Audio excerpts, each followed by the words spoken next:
ఎన్నికల ముందు చంద్రబాబు నాయుడు మనకి ఎన్నో హామీలు ఇచ్చారు. మహిళలు ఎంతో ఆశగాను తనని గెలిపించుకున్నారు.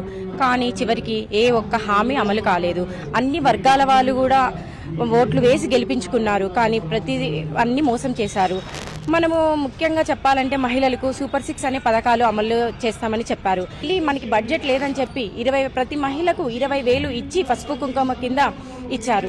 అదేవిధంగా ఇప్పుడు కూడా 2024లో కూడా ఎన్నికల ముందు ఇదే హామీ ఇచ్చారు. ఏంటి అంటే ప్రతి మహిళకు సూపర్ 6 ఇస్తామని, ఉచిత బస్సు ప్రయాణం అని చెప్పారు.